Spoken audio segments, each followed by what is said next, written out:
want to thank all of you. I swear, this is just one of the great moments in my life. I'm just honored to be a part of the organization, be a part of the Ring of Honor, and I want to thank all of you forever and ever and ever. The fans, absolutely, I will never forget you, and now that I have a name or something up there, then you have a harder time forgetting me.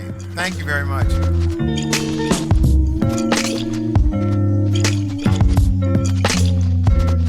Good evening, everyone, and welcome back to another episode of Skol Stories. I'm your host, Mike Wabschall, inside TCO Studios at Winter Park. Excited to bring you tonight's show because we have the newest member of the Minnesota Vikings Ring of Honor, Ahmad Rashad, as tonight's guest. We're going to get to him in a minute, but first, let's review what happened last weekend and preview what's going to happen next Monday night. The Minnesota Vikings fall to the Detroit Lions on Sunday in a heartbreaker, another close game to these division rivals that the Vikings just can't find a way to win, and they lose Dalvin Cook in the process to a knee injury. So the Vikings are going to have to regroup. Don't know who's going to play quarterback quite yet, and got to find a way to replace that running back production from Dalvin Cook. Whoever it is that's going to be on the field, their challenge this week is a Monday Night Football game at Soldier Field. Of course, you can hear that game all across the Vikings radio network on FM 100.3. The Fan, Paul Allen, Pete Bursich, Greg Coleman, and Ben Lieber will have the call. But before then, we're going to bring you a great episode of Skol Stories, and it's featuring Ahmad Rashad. As I said, he went into the Ring of Honor last weekend at halftime of the Vikings game against the Detroit Lions. But on the Friday night before the game, the Vikings held a purple jacket ceremony for Ahmad. What you're going to hear right now is an excerpt or two from Ahmad giving his speech at the purple jacket ceremony. Ladies and gentlemen, the newest member of the Ring of Honor for the Minnesota Vikings, Ahmad Rashad. My friend and I talk a lot about football. And so Michael's here tonight. He always says that when he saw me play, I always catch the ball and ran out of bounds. I hope that after these highlights that you've changed your mind, that I didn't just always run out of bounds. Sometimes I ran down the field. He used to say I never wanted to get hit. That part was true. I think it's an honor for me to be a part of this organization, to be a part of the team. It was when I came to Minnesota, it was a kind of a weird start. I think everybody's heard about it before, that I didn't pass a physical. They were going to send me back to Seattle, and Fran Tarkenton said, you send him back, he won't play. They kept me, and if that had never happened, I'd never be standing here now. And I was blessed to have such wonderful teammates. I mean, when I came to this team, it was like a who's who Hall of Fame team. Marshall, Eller, Page, Krause, Tarkenton, Foreman, Studwell. I mean, it was just went on and on and on. Matt Blair, just on and on and on. And it was, I'd never quite been on a team like that had that many stars, or a team that was so close-knit. We were really, really a close-knit team. And I think when you go to war with people like that, there's a feeling that you have that never changes. You have for the rest of your life. Tommy Kramer came along right after Fran Tarkenton. Tommy and I hit it off just perfectly. I remember that summer we spent at Lakeville High School running pass routes the whole summer. It paid off. Jeff Seaman I played against all the way since I was in college. You guys did beat us in college. I had 156 yards though. And and Bud Grant was the perfect coach for us. He was a perfect leader. We all sort of fell in line. And you got to realize at that point, Minnesota had been to 3 Super Bowls out of the first 5.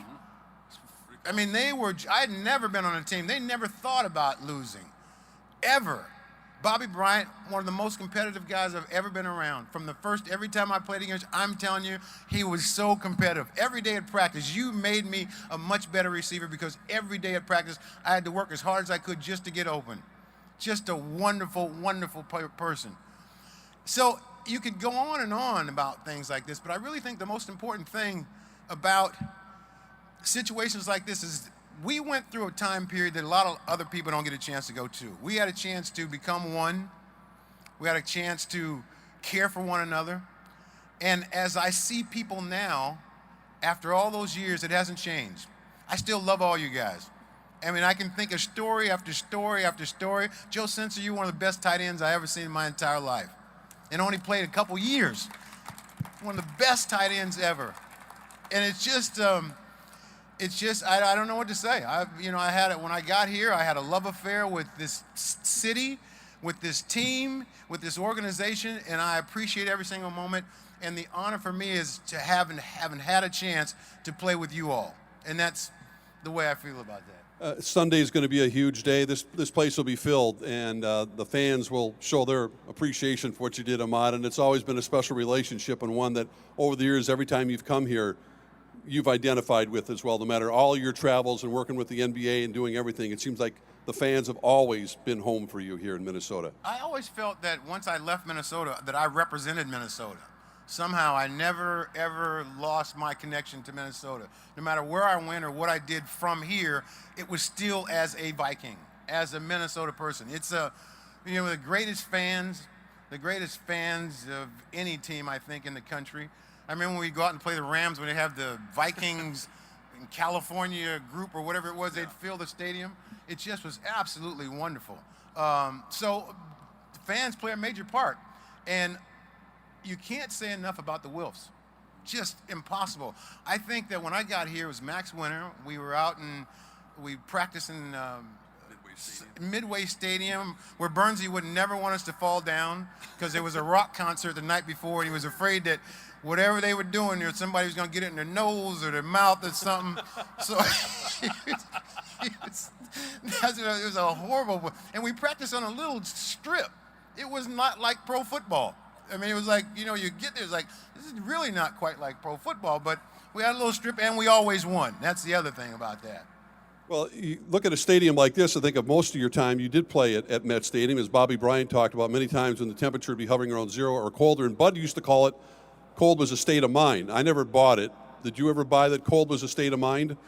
Two stories about the cold thing. First of all, no one was allowed to say they were cold. Ever. It never came up. It could be, I remember one time it was like 5 degrees and we were going out to practice. So I went to see Stubby, who was our equipment manager, and asked for a sweatshirt. He goes, oh, no, we don't give those out till it gets cold. And I remember watching Moose, watching Jim Marshall, all them guys, and no one ever talked about how cold it was. So I was afraid to go, are you cold? Is somebody cold? It's like you couldn't say it. You couldn't say it. Bud was just oblivious to it. He didn't care. It wasn't cold. We just weren't going to deal with cold or slipping. There was no slipping on the ice. If there was ice and you slipped, then you got cut. Bud was like not dealing with anything quite like that. We have so many other great former teammates of yours here and other great Vikings that are here as well, but I got to point out one man that probably meant a lot to you, Fred Zamberletti. Right here, Freddie, a longtime athletic trainer for the Vikings, historian, a man who's meant everything to this Viking franchise and to so many in this room. We love you, Freddie. Fred was the absolute best. Fred could work you out to make you well. If you ever got hurt, you had to go work out with Fred. So Fred would run you around. He'd have them guys doing up, downs around the field for about an hour and a half, and by the end of that practice, they were well. He had them guys playing. And Fred would get feisty on the sidelines. Remember, Stud? He on the sideline, he'd be yelling at people, not going the right. You're doing the wrong thing. He was really into it. He was probably the best trainer that I think I've ever been around. And the only one that, you remember, Fred, my last year, I didn't feel well a couple times. I called and you just told me to stay home. Me and you were tight, boy. Don't come in today. You're not feeling well, stay home. Come back Thursday. That was my man, Fred. He was absolutely the best. Absolutely the best. And one more story, if you could just talk about, I call him Mr. Viking, and we all do. Jim Marshall didn't speak up here tonight, but I think of him and what a superhuman person he has been on the field, off the field, and what he's meant to this Vikings organization, the indestructible one, Jim Marshall. Jim Marshall is the Minnesota Vikings. He's all of what we want to be. He is the captain of the Minnesota Vikings. Now, there was a bunch of us that happened to be captains. I was the captain at the time. I wasn't Jim Marshall. I was trying to be like Jim Marshall. Jim Marshall was our leader. Of all the great players that have played through here, we all deferred to Jim Marshall. As Jim Marshall went, we went. And it was one of the saddest days ever when he retired. I think he was 63 years old when he retired. And he just had something else to do, I think. But when he retired, it just was never the same. It wasn't the same. His presence was so strong everywhere. Training camp, Jim was, I'm telling you, I've never met anybody quite like Jim. And plus, Jim was not big. He's 225, 230 playing against guys 280, 300 pounds, beating them up. And we went as Jim went. And it's one of those things that I've always told people, that the toughest mental, physical player that I've ever seen in my whole life, and the best leader that I've ever been around, is Captain Jim Marshall. He will always be Captain Jim Marshall. Now, I want to thank all of you. I swear, this is just one of the great moments in my life. I'm just honored to be a part of the organization, much less to be a part of the Ring of Honor. And I want to thank all of you forever and ever and ever. The fans, absolutely. I will never forget you, and then now that I have a name or something up there, then you have a harder time forgetting me. Thank you very much. Okay, more from Friday night's Purple Jacket ceremony in a minute, but first, a programming note. Join host Mike Mussman along with Jeremiah Searles at Shortstop in Coon Rapids on Thursday at 5:30 p.m. for a live broadcast of Vikings Country. You could win some great prizes, including tickets in the Miller Lite Lounge at US Bank Stadium.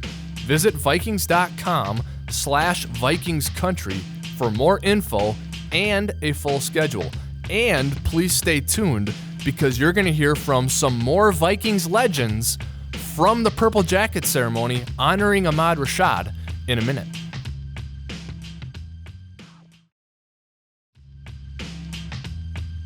Hey everyone, welcome back. You're listening to Skol Stories. More from some Vikings legends talking about Ahmad Rashad in a minute, but first want to tell you about the Vikings app. Be the first to know breaking Vikings news, access video on demand, and get ticket alerts all on your phone with the Minnesota Vikings app. Download today in the App Store and Google Play. A great thing about the Vikings app, all of the content we produce right here at the Vikings Entertainment Network delivered straight to your favorite mobile device. One of the things we're featuring this week, Anthony Barr wired for sound in the Detroit Lions game. Anthony off to a great start in 2017. He is playing really well, and his game against the Detroit Lions was another good one. You can go behind the scenes with one of our best defensive players, Anthony Barr, if you go to the Vikings app or Vikings.com right now and listen and watch Anthony Barr wired for sound against the Detroit Lions. Pretty cool. Something else you're going to love is what we have coming up next. You're going to hear from some Vikings legends who were on hand on Friday night at the Ahmad Rashad Purple Jacket ceremony. So you're going to hear from some of our writers here at the Vikings Entertainment Network, Craig Peters, Eric Smith, and Lindsey Young. They caught up with some Vikings legends on Friday night, and they were asking them about Ahmad and how great of a player he was. So take a listen to this, see if you can guess who some of these legends are. Very special evening. Just talk about what it's like to see to celebrate another Ring of Honor member. Well, it's really great. Ahmad, of course, was a major part of our success when he came here.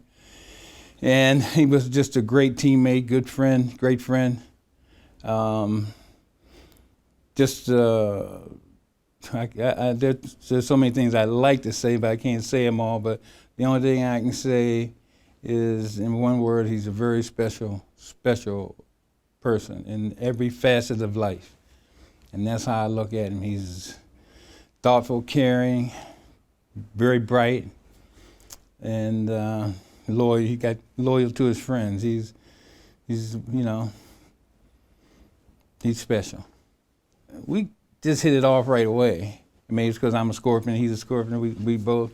But he was, when I met him, I was very impressed with him as a person, and he, somehow we just hit it off and just stayed that way. And even though after our careers were over, we kind of went our separate ways, and he was doing what he was doing, I was doing what I was doing.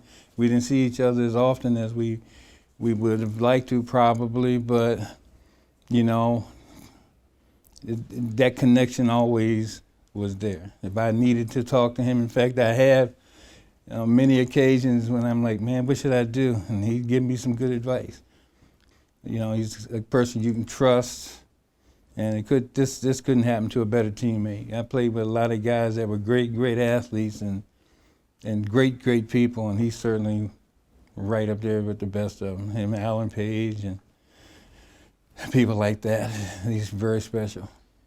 What does the purple jacket mean to you? What does it mean that he's now recognized as a purple jacket? Well, to me, it's a celebration of not only being a productive player and one that contributed to the success of the Vikings. And I was happy and privileged to be a part of all that. You know, we started going in 73 on. We were, the greatest years of the Vikings. So it was beautiful to be a part of that. And I'm glad we got Ahmad, because when he first got here, he got here and, he had a hurt knee. And even on that one knee, he was out there watching when he was out there working out and practicing, and I'm like, wow, he's beating everybody. He just got one leg gone.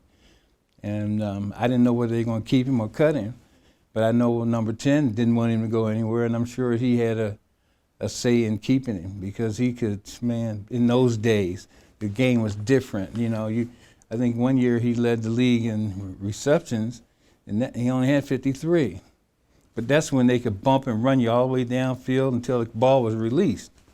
And that's why you can't compare, stats as to if you're going to figure out who's the best receiver here in this venue. But certainly there may be some as good, but none better. What's a good memory you have of Ahmad? Oh, God, I don't know. I got a lot of them. None of which that Bud Grant would like me to talk about, but I will. I think you're past... Oh, yeah. I've kind of graduated from the Bud Grant stare down. Oh, God. Ahmad and I used to have so much fun. We've been friends for a long time, and I really enjoy him, and I'm so proud, and I'm happy for him at this occasion.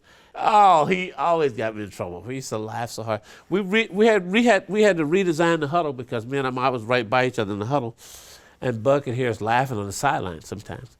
And he goes, we have to refigure the huddle, Burnsy. We have to redo this huddle because the thing about Ahmad is like he spent, I don't know, the first 4 or 5 years playing in St. Louis, and it was like so disgruntled. It's like, there was no question in my mind that he wouldn't have been in the Hall of Fame if he was just with the right team. And you can say that about anybody. He's been in the right place at the right time, and the way he started to work when he got to the Vikings after leaving, being out of St. Louis, he's been in the Hall of Fame. The guy, he had all the talents, all the attributes, and and he wasn't selfish. It was just like, if you get a coach that don't believe in you, you're playing for the guy, he's like, all you want to do is you just want out, after a while. And if they're not featuring you and playing you like you should be played, it's like, it's kind of like Randy Moss. He was in Oakland for 3 years. He did not. I mean, it's like, not that he didn't do anything. It was like 3 years wasted out of his life almost, out of his career. If he'd have been in New England those other 3 years, he'd have passed every record Jerry Rice ever had. But it's like you got to be in the right place at the right time, and the situation dictates that. So sometimes it's like, but I was no question in my mind he would be in the Hall of Fame if he'd have spent his first 4 or 5 years here with the Vikings. I would end up within another organization. What do you remember about playing with Ahmad and what he was like on the field?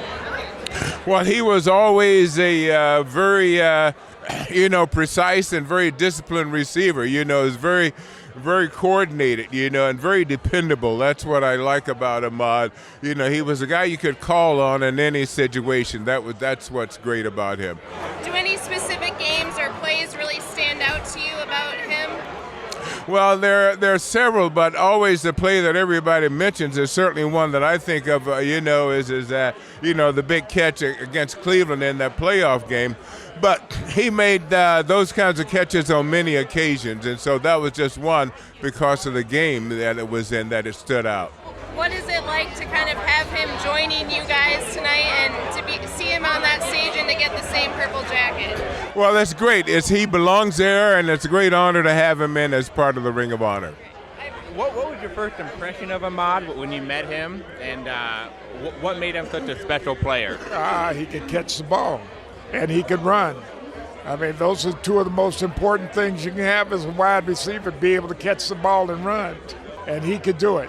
Was he one of the most special players that you played with in terms of talent and athletic ability? Absolutely. He had talent. When he came to the team, he was ready to contribute. Is there one moment that stands out, one play or one game that he had? No, it was every game. Every game that I saw him play in, he excelled. All right. Anything else on Ahmad? He's a great person. I've known him since he came to the Vikings, and always respected him and just marveled at his talent. Just talk a little bit about what it was like to play with Ahmad, what he was like on the field.